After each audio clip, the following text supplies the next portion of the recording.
20 years ago, you might have joined an organization and probably you were there for life kind of thing. And certainly if you were not going to be there for long, you wouldn't tell them in the interview, right? I mean, you would keep that to yourself. But now, and it's really refreshing, the people are saying in the interview, look, I'm going to come and work for you. I'll stay 3 years. I'll do this piece of work. And then I'm going to be looking for something different. And during that 3 years, what's the value you're going to give to me for my next step? How brilliant is that? Welcome back to this episode of Secrets of the Career Game. So many people are trying to navigate a corporate world that is laden with secrets, cleverly hidden, and unspoken rules to a game that most employees don't even know that they're playing. On this podcast, we try to give you a peek behind the curtains and some tips and tricks to ultimately make you successful in your career and help you progress a little bit faster. Hello, lovelies. Welcome back to Secrets of the Career Game. We have a very special guest today I'm super excited about. Today, we're going to talk about the journey to executive leadership with Adam Boddison. And he is currently the CEO for the Associate for Project Management, where he is leading the charge in advancing the project profession to meet the demands of our ever-changing world. And obviously, so much is happening in the project management space that I'm sure we'll veer off into that in our conversation today. But welcome, Adam. It's so great to have you on the show. Yeah, thank you for inviting me. It's a pleasure to be here. Well, why don't you get listeners up to speed with your background and kind of your journey of what led you to where you are today? Yeah, happy to do that. And I've kind of ended up in a CEO position by accident, I suppose. I've been a chief executive for just about 10 years now. But actually, I started my life out as a secondary school maths teacher, high school maths teacher, which has turned out to be quite useful in the project profession because I learned things like, critical path analysis that I used to teach. And it turns out that's pretty useful when it comes to optimization in projects. Sorry, it's very technical to start off. But I'm a teacher by trade. I then went to work in universities, mainly on teacher training and teacher development, but also running international education development programs. So got to travel to lots of places around the world and get a kind of culturally enrichment type experience, which has turned out to prove very useful in a senior leadership kind of context. So maybe we'll come back to that later. I then drifted into the world of charities, primarily education charities, but in particular, I was chief exec. My first chief exec role was for the National Association for Special Educational Needs, which I did for 6 years. And that's where I really cut my teeth. And that's a really interesting place to cut your teeth because it's so easy to get it wrong. You use the wrong terminology, or you think you're doing the right thing, but it's the wrong thing. It's just so easy to make mistakes. And actually, as a kind of place to learn your craft, as it were, as a chief exec, it was probably the best start I could have asked for. And that led me into my current role, as you said at the beginning, which is a chartered professional body for the project profession, which I now lead. So, really interesting journey along the way. I love that. And it's funny, Adam, I didn't realize your background was in mathematics, which is actually my field of study as well. Huge thank you to today's sponsor for our episode, Symposia Academia. They assist individuals to get into cybersecurity, and you do not need a degree or any prior work experience. They'll help you land a GRC analyst position in cybersecurity with their 4-step process, which includes training, an internship, interview preparation, and then on-the-job support. In order to get started, go ahead and head over to the link www.symposia.com/channel-partner/KB-3. You can also find this link down in the show notes, but again, it is symposia.com/channel-partner/KB-3 and check them out. All the best people study mathematics, right? Exactly. All the best. And I think that it is, to your point, so applicable to the world. And when I was studying it, my parents were like, what are you going to do with a math degree? You're going to go into research. You're going to be a teacher. And then I ended up in financial services on the executive path. So I think it's interesting. There's one thing that you mentioned that I would love to spend a little bit more time on. So this first CEO role where you really cut your teeth, you said it's so easy to make mistakes. And I think a lot of the time when you're up and coming in your career, you're building your journey, we think like CEOs don't make mistakes, executives don't make mistakes. They sit in this, high office and they watch their teams and everything is perfect in their lives. So I'd love to hear a little bit about what role you think making mistakes plays in executive leadership, because I agree with your assessment. I think it's a huge part, but love to hear your take on it. Yeah. So the truth is that whether they admit it or not, all executives are making mistakes all of the time, and actually if they're not making mistakes, I would argue whether they're actually a true leader, because a true leader is going to be taking an organization into places that it's not been before, whether that be, growing it to a new scale, whether that be going into new markets, whether that be just pursuing a strategy that's different to anything the organization's done before. And it's inevitable that if you're doing something new, it's not always going to work out exactly as you planned. Even in my field of project management, where we plan to the nth degree, things don't always go to plan. So I think mistakes are there. I think for me, the leaders that kind of are open about that and acknowledge that, I think it makes them a better leader. It makes them a more human person, right? I mean, if you're in an organization, you're not the leader in this context, and you look up at, as you say, at the ivory tower, and you think that, that's what it takes to be a leader. It's something unachievable. It's something that you can never aspire to. I think it's unrealistic. But as soon as there's a kind of vulnerability that comes with leadership, it does two things. One, it kind of gets the leader off the hook, because it must be exhausting trying to be right all the time, right? I mean, it's just, not a good, healthy place to be. But two, the humanness that comes with that, I think it allows you to build a connection with people in the organization, so that actually they'll tell you what they really think, without that fear that they're going to be judged by the perfect, person at the top of the tree. If they see that you're human as well, they're prepared to take a risk that they probably wouldn't have taken otherwise. I love everything that you touched on, and I wholeheartedly agree with you. And I think especially this last piece of culture is becoming increasingly important in our corporations. It's, Gen Z, everybody talks about them, and love or hate how that's coming into the workplace. They have a high value for the cultures that they're stepping themselves into. And I think a culture where the leader's willing to admit their mistakes and accept the mistakes of the people who report to them is creating that better culture. So I love to hear you touch on that, because I think that's so important. And especially as you stepped into these CEO roles, whether it be your current one at APM or any of your previous, what kind of unique problems are you solving that go with that, right? Because with stepping into new spaces, with being an innovative leader, there's all kinds of unique challenges that come with that. I'd love to hear a little bit about what that has been like for you. Yeah, sure. So, I mean, on Gen Z, I interview these people now, and I love interviewing these people, because it's so refreshing. If I go back 10 years ago, you get to the end of the interview, and, when you get to this, to the part where, if you've got any questions for us, there's always be questions about salary and basically that was the main driver. How much are you going to pay me to do this job? But actually it was all done on the organization's terms.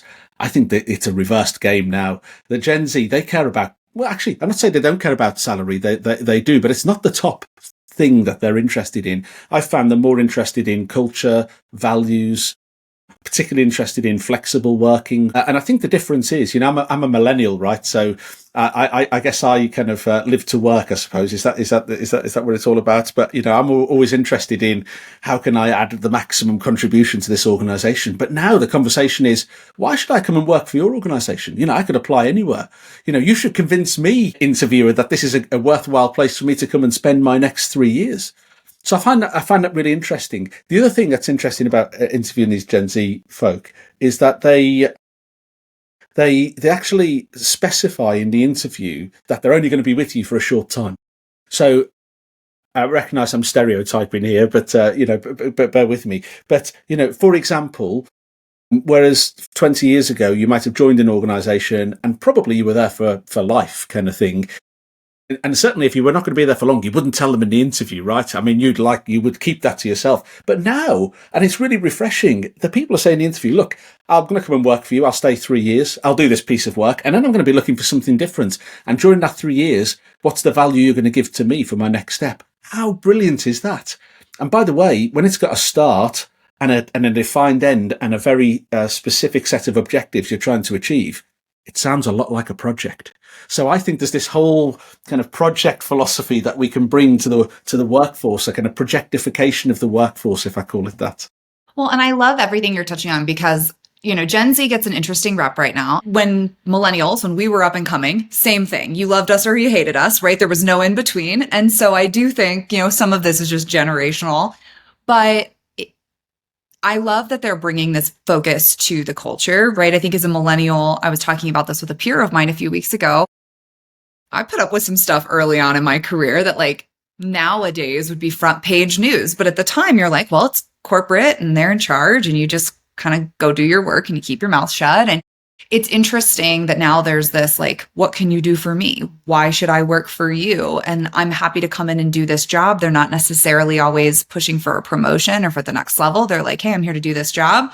I want to do it.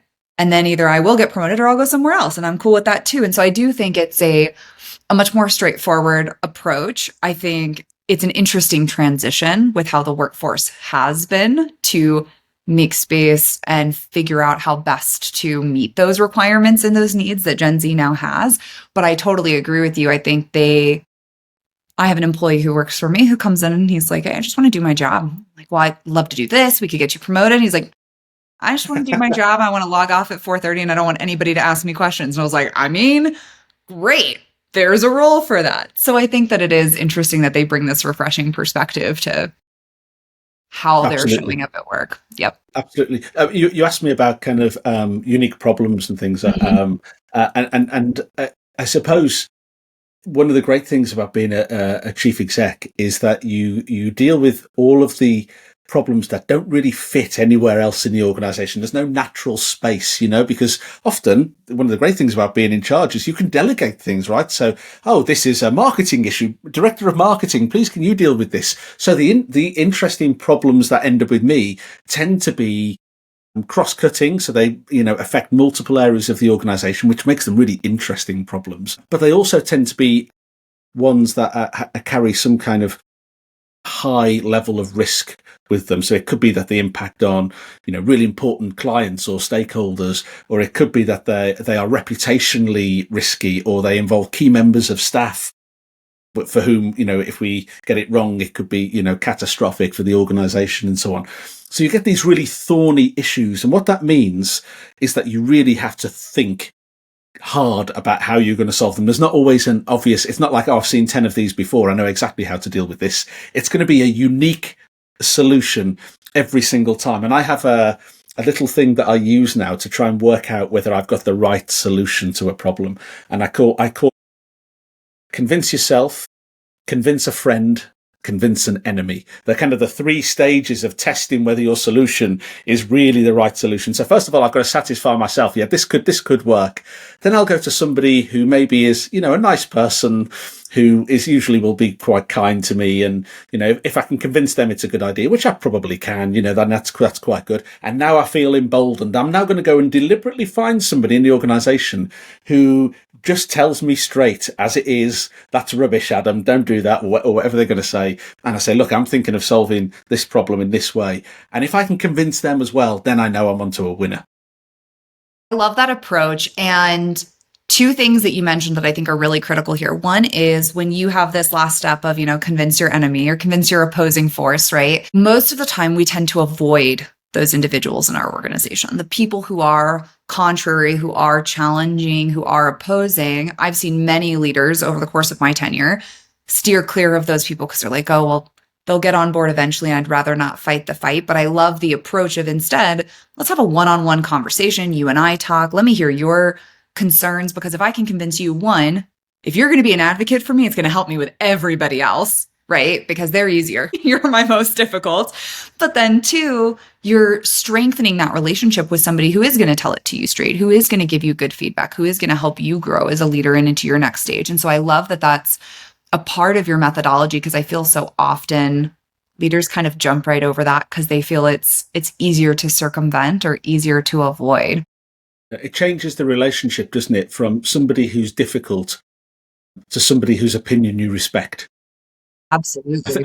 Because I'm sure, all of your listeners will have people that, are just difficult in the workplace, but they've also got other people who might say the same things, but actually they think about those differently. They think they've got a really constructive, critical opinion on things, which is valuable. And so it's not always about what you say, it's about how you say it, and also what culture and permission, I suppose, the leader creates, the space the leader creates for that type of opinion to come out. You know, we often hear about psychological safety, don't we? And that type of thing. I think this is a great example of that in practice. Yes. And the other thing that you touched on is I think over the course of our careers, we build up pattern recognition, right? Project management, to me, is the ultimate exercise of pattern recognition. These are the things I need to happen in this order to avoid this issue. Here's the risks that are going to pop up. Here's how I plan for those, right? And we learn to recognize patterns over the course of our career. And that's what really allows us to elevate ourselves and get promoted because we can solve those problems faster. We have a good direction. But what's interesting about what you're sharing is then you get to the CEO level and it's like, here's this new thing that you have no context for and no history for and no background doing. Good luck. Also, if you mess it up, company's reputation's ruined. So I think there is such a risk that comes with being the CEO. And a lot of the time, the CEO can wear a lot of favor for the company or a lot of hatred, right? Depending on what direction they take a firm, it's kind of the buck stops with you, right? And even though there are shareholders and there are other key stakeholders, in the end, the CEO is making the call. And so I love that you touch on, like, sometimes it's, hey, I've never experienced this. I've really got to spend some time. I got to think about it. I got to ask some people. Then I got to convince some people. And going through that problem solving, it's not just you get to sit behind a desk and make easy yes, no calls all day, right? There is that challenge component to it. And so I love hearing about how that differentiates as you get into those higher levels. Because a lot of the time I think people think CEOs, they sit in their office or on Twitter. They go out and they do an interview, right? And then they like go stand in front of the shareholders and get yelled at and come back and yell at everybody else. And so I love hearing about this, the approach that you take to really solve the problems of your organization. And it sounds like what you're doing is you're really trying to establish not only the right direction for the company, but the right culture within your org, the right teams within your organization. I'd love to hear a little bit, how do you think about building those teams? Because we've touched on like the difficult person versus the person with a respectful opinion that's contrary. Love to hear, how does some of that go into how you build your teams and how you distill that culture down? Oh, absolutely. Very happy to talk about teams. I mean, just on the kind of what the CEOs do. I know that my daughter was asked in her school about, all the children were asked to kind of describe the jobs that their parents did, and her description of what I did was he talks to a lot of people on the phone all the time. I thought that sounds like a great job, right, for a millennial. But my daughter says, my mom does this. This is her answer, and she just types with her hands. My mom does this for work, and I'm like, I mean, it's not wrong. It's not wrong. Yeah, I suppose. So look, on teams, I think when you think about teams, immediately we should be thinking about people, because teams, it's easy to go to structure, and think, oh, it's about how we set things up. It's a hierarchy. It's about, how does this function work with this function? All of that, in my mind, is kind of secondary. I'm not saying it's not important, but actually, if you get the right people in the teams, then you can actually get away with a poor structure. You can actually still deliver really well if you get the right people. So for me, in terms of how you build good teams, one, it's making sure you've got good people to start off with as individuals. And then it's about saying, well, how does a particular combination of individuals give you a return which is kind of greater than the sum of its parts? So and that's one of the unique skills that I think leaders need to have. So it's not necessarily about being able to do everything yourself or even to just spot talent in others. It's about that combination of talents that might be unique, maybe putting people together that might not traditionally fit together, but you can see something that when you put them together, it's not just the skill set that kind of merges together. It's that the individuals themselves are somehow going to get the best out of each other. That for me is then how you build the best teams. And then, of course, there's this linking between an individual's, personal career ambitions and aspirations. And if you can tie that in somehow and align it to what the organization's trying to achieve, you get this amazing win-win where when the individual is almost being selfish, looking out for themselves. And when they do that well, the organization's doing well as well. And in fact, there's a kind of self-fulfilling prophecy, because then the organization does well. It makes them do even better. And then you get this kind of upward trajectory, which just works for everybody. And that's a great place to be. Adam, I love talking to leaders like you. If you're ever hiring, let me know. But I do think that it's What you're touching on is so important. And it's such a change, I think, from how we recruited and hired in the 80s to how we're recruiting and hiring today. Is it used to be a very technical hiring process. Can you do X, Y, Z? And now when I'm working with recruiters, when I'm working with executives, I'm like, we need good people. I can teach them to do whatever, but we need good people who work together well, who are eager, who are interested, who want to do cool things. And then you put them in the right role, and then you give them the right technical skill set, and then you let them run. And so I love hearing how you're structuring your teams around the individual, because I do think the direction a leader should take their organization can sometimes be dependent on how those people work together and where they're leading their individual spaces. Yeah. And it's interesting. It's one of the criticisms I've often have with very formal HR processes.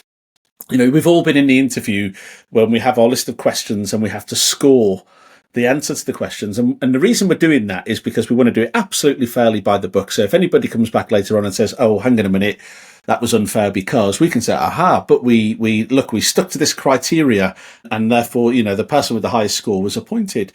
But the reality is that it's not always the highest scoring person that is the best person for the job. Now, the HR folk listening to this will say, Adam, that's because you didn't have the right criteria at the beginning. But the reality is that it's easier to measure things like knowledge, skills, understanding, those types of things are easier to measure and to test in an interview. It's much harder to measure something like, how will this person spark with another person that's already in my team to create new value that doesn't exist? And sometimes as a leader, you get an instinct about, what, I think this person's really going to get on well with that person over there. And maybe it's not even the job they've applied for, but maybe I want to talk to them about something else, because you can see something. And so there is an interest. This is one of those problems, right, that we were talking about earlier on. This is a unique problem, which is probably going to get me into bother with the HR people if I get it wrong. But I can see an opportunity, which is probably going to be good for the individual, good for the organization. How do I navigate this quite complex set of constraints that I've got to operate within to do something kind of magical almost for the organization? It's interesting. I had an executive tell me once, he said that at some point in your seniority, it becomes more about chemistry than it does about skill.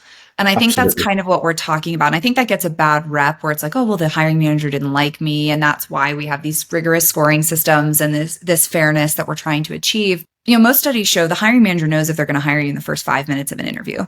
It's really rare that at minute 27, you say something where the manager's like, never mind, maybe they are the right person. Like, it's very rare that chemistry changes over the course to change your initial opinion. And so I think you're right. There is this like almost magical combination of people that can occur if you're recruiting with long-term in mind, with people in mind, with culture in mind, as opposed to just technical. So I love hearing you touch on that. I mean, you've had a pretty successful career yourself, right? You're a millennial, you're young, and you've been CEOs multiple times for multiple companies and charities and nonprofits. And if you think about your own journey, what's kind of one piece of advice or one thing you wish you knew sooner in that journey that would have helped you maybe overcome some struggles, move a little bit faster, maybe just feel more comfortable as you moved through, anything like that?